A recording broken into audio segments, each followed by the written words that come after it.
Hey YouTube, how's it going? We're out here. We just bought 12 acres of land. I'm not too sure if it's the right idea or not, but we're gonna go with it. We been a long time coming to get this land. Been through a lot to get it. Worked hard to get it. It was a little bit of a struggle to get it as well. As a lot of you guys know out there, you know, it's hard to get a house. It's hard to get land nowadays. The price of everything's gone through the roof because the government's been printing money out of control and spending money that they don't have. But you know, we're gonna spend that money while we have it, while it's actually worth something, and try to get something for our family here through it all. So I'm gonna take you on a little tour of this property. I'm not gonna do a lot of the work here at this property, but I just want to document this entire process, not only to maybe inspire someone in the future to do this, and just to have my family look back on this, and we'll have a few laughs and just kind of come along for the ride on this journey we're about to go under. We're going to build a house out here. We're going to have an orchard. We're going to have chickens, quails, if my wife will let me. But we'll see. It's a peaceful little spot. We're out here in the Shenandoah Valley. Can kind of hear it. It's real quiet, you know, no noise, no road, no nothing. That's what we wanted to get away from. We would live on a busy road right now with neighbors right next to us. I just want to get out and get some peace and quiet and have some place for the kids to grow up and in nature and try to live off the land a little bit if we can. So we're gonna you know, I don't know if it's called a homestead. We're just gonna build a life out here. I don't know, you know, what that means anymore, the word homestead. You can't really be self-sufficient as much as you could back in the olden days, but you know, we're going to try to do things in a way that's positive for our family and for the environment out here, and go from there. So I'm going to take you on a little tour. Hey guys, Morgan here. I'm taking over Rob's tour because, bless his heart, when he did his, he forgot to hit record. So I came back over to the property. I'm going to kind of walk around the whole thing so you guys can get a feel for what we're working with, and then also share a little bit of our backstory um, as we go. So, coming in from the front gate, you'll notice straight ahead is an opening and cleared space. And our dream, hopefully, we can make it a reality. We would love to have some sort of farm stand. Not really sure to what extent, what we would sell. All that's to be determined, but definitely a grow space for our microgreens. I would love to have some sort of inspected kitchen space where we could make things and sell them in the store as well. So we'll see, but that's kind of where we're thinking a potential place for that could be. So, as we curve around and walk up the hill, this is the long side of the property, and you can kind of see through the trees. There's a shed building here, and it looks like it was most recently used as a hunting blind. There's a lock on the door that the previous owner, did not remove, and we will remove that at some point. Secretly terrified of whatever could be living in there at this point. I don't know how long it's been empty or the last time that it was used. But anyway, something maybe for a future video is to unlock the scary shed and see kind of what we're dealing with. There is a concrete pad on it, which is kind of intriguing. Maybe we could use that for something else down the road. Maybe a playhouse of some sort for our daughter or future children that we have too, so that might be fun. Dun dun dun, locked scary door. And over here, there is this mounded up area. I'm not sure if you can see it. I'll try to get a better shot in the future. It is like a concrete retaining wall, and there is a ravine. It doesn't look quite as deep in the video as it actually is. So I'm not sure if that retaining wall, if it was some sort of culvert or drainage thing, or we don't know. I've never seen one like it. The other side there, you can kind of see there it's built up, but there's no retaining wall. Let me get to the other side here and hopefully you can get a better idea of what that is like.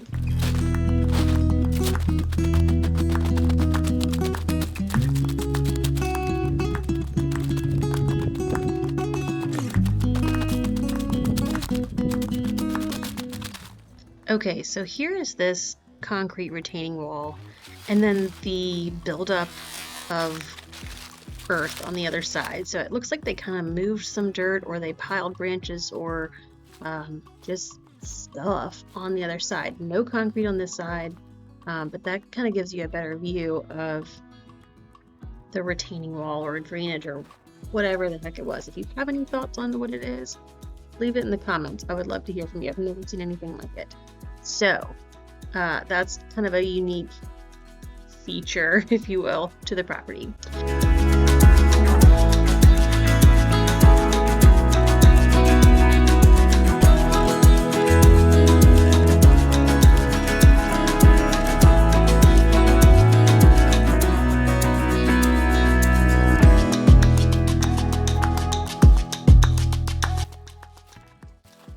So you can see straight ahead, there is a marker for the septic field, the drain field. And this is pretty close where the home site will be. And you can see through those trees, which we plan to clear at least enough for a view, that we will have a mountain view. And we are super excited about that.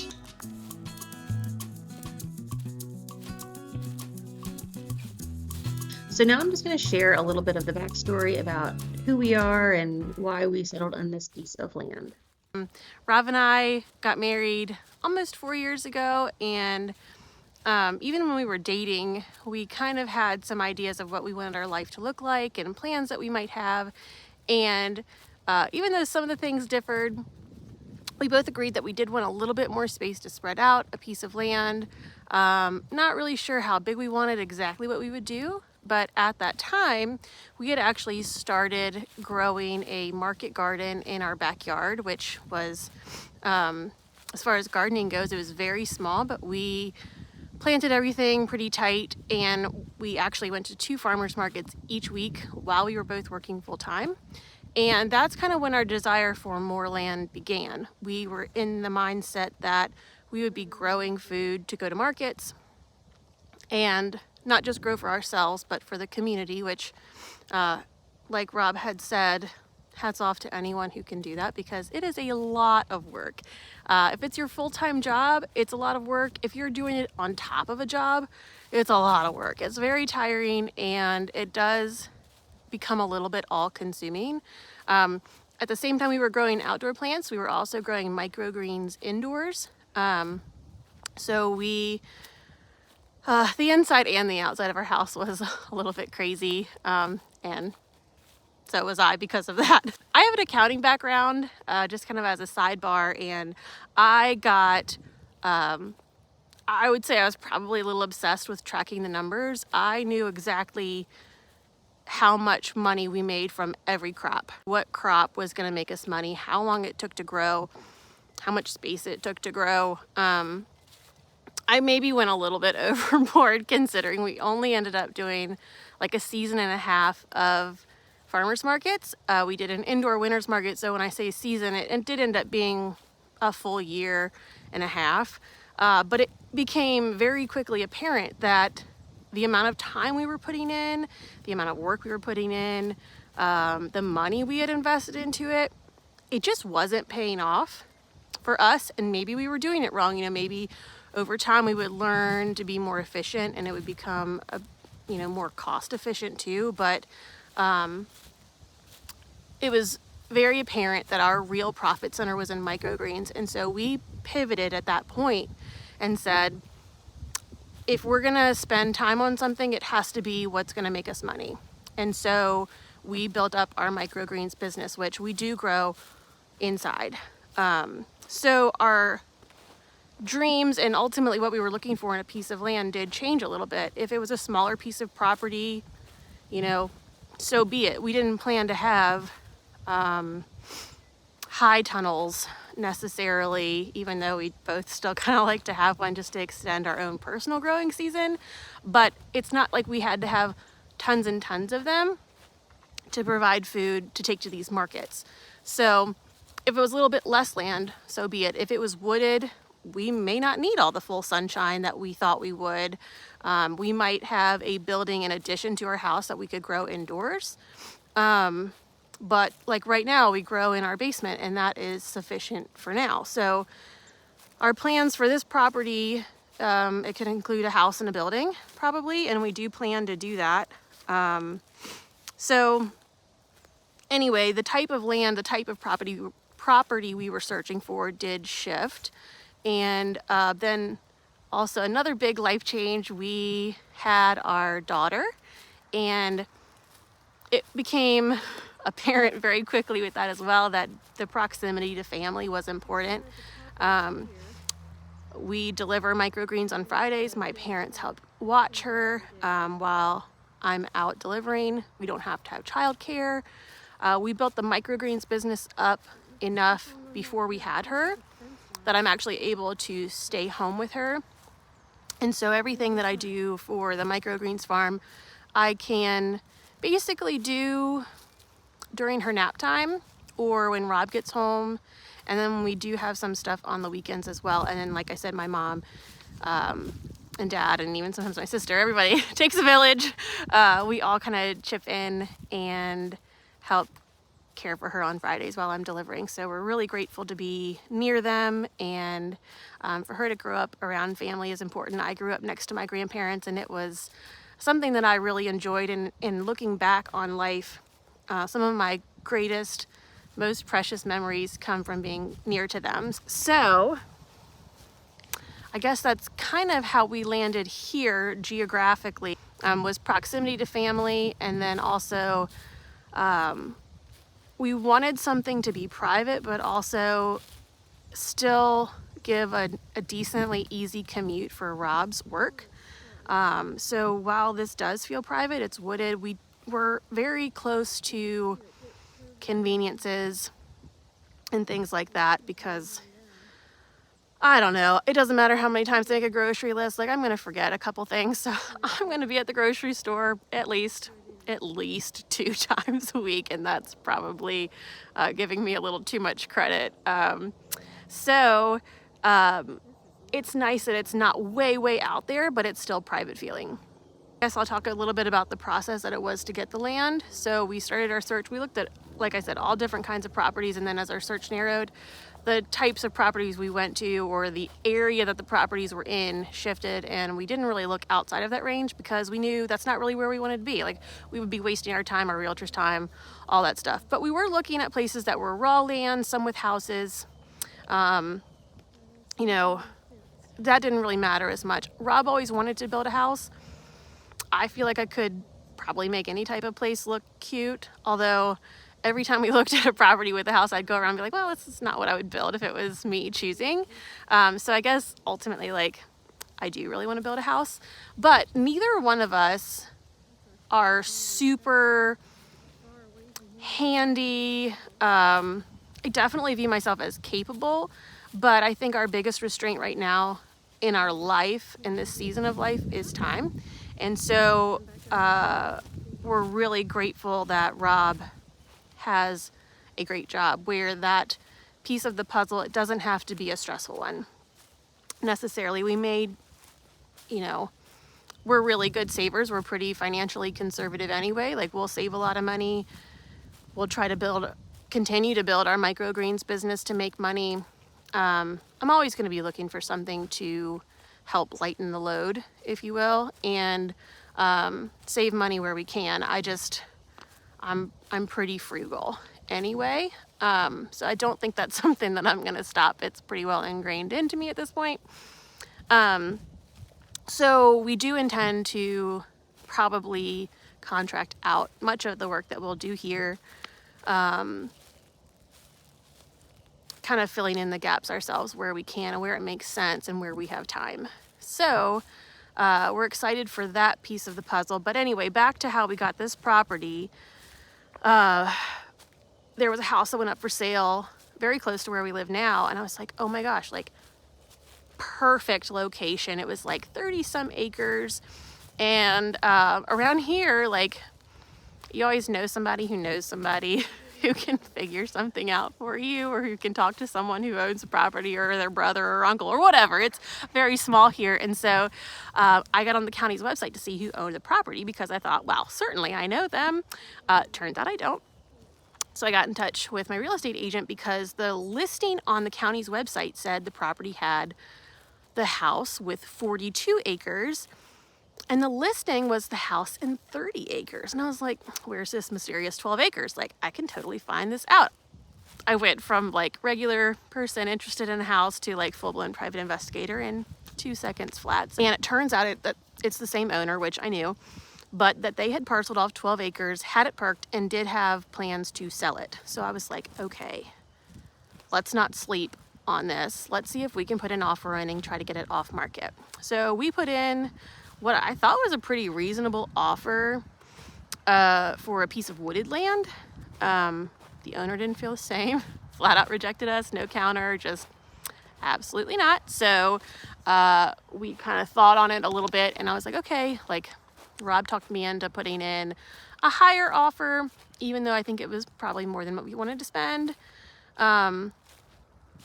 And he rejected it totally. Again, no counter, no nothing. So I was like, been praying over it for a while, and was like, you know, if something is meant to be, the path will be made clear. And if it's not meant to be, it'll be totally out of reach. So we were going back and forth about like maybe putting in another offer, because we did know what the seller ultimately planned to list the property for. But I just didn't think like a piece of wooded land, I don't know. I had a hard time stomaching the number. So,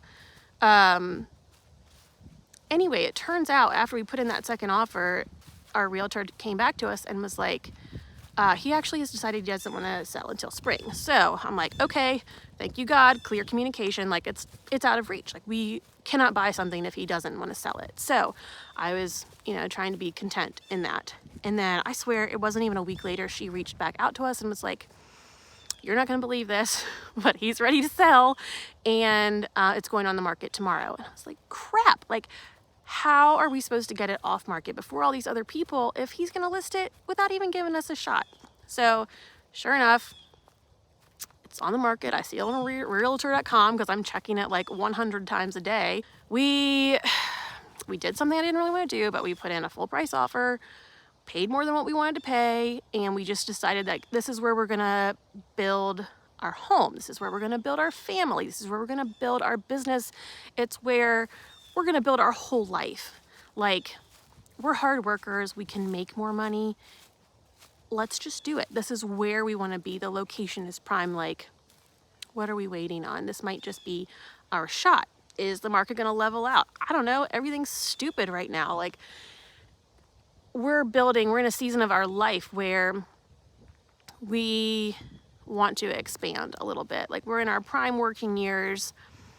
We currently live in a 2-bedroom house. We plan to have other kids, but like we do need a little bit more space, even though the house we're in now I love, but we're on a main road. It's not private. We're close to neighbors. Like, this is where we want to be. So we cashed in all our chips, and now we're landowners. All right, guys, we're making our way back down to the front gate, and we just wanted to say thank you all for tuning in and watching us, and just really hope that this channel can be an encouragement to other people to maybe step out of their own comfort zones and try something new, and follow your own dreams, whatever that might be. We have been toying with the idea of starting a YouTube channel for several years, all the way back to when we started our market garden, and just never really got the courage or felt like we had all of our ducks in a row. And we decided we just have to start. So we're hopeful for what this might bring. We're going to try to stay consistent with it, and we're just grateful for you all to follow along with us. And the vertical horizontal. Oh, and I want to thank you all for sticking with us as we kind of learn new things like editing videos. as evidenced by all of the vertical footage that we took. We were thinking, or we weren't thinking when we started. We've obviously never shot YouTube videos, but when I went to edit, I realized everything that we already did needed to be horizontal. So thanks for sticking with us through the very wide margins. We'll try to be better about that in future videos, but it's a learning curve and we're going with it. Yeah, as Morgan said, we're definitely learning as we go through this. We're, you know, aiming to have a lot of fun doing this process as well. We don't want it to be stressful. We don't want it to take up all of our time. We want it to be, we want it to be a fun experience and look back on it, and really, hopefully people can learn from what we're about to do. We'll share with you our successes, our failures, because there's probably going to be some failures for sure. Bloopers. You'll watch me cut up some wood. I do have training in chainsaw operation, so there is that part of it. But I think for this channel, we're looking to hopefully inspire people out there that are wanting to do this. We can kind of show you a blueprint or what to do, what not to do as we go through this process. It's all new to us. It's going to be a learning process for sure, but you have to get started. You can't just think about it all the time and not do anything. You got to take action. You got to make plans. You got to save, and you got to find the right piece of land and have a dream for a house or a vision. It all starts with that stuff. So, throughout that, we're going to have a fun time doing this. And please leave your comments, questions in the chat below, and also subscribe to the channel. It would greatly help us out.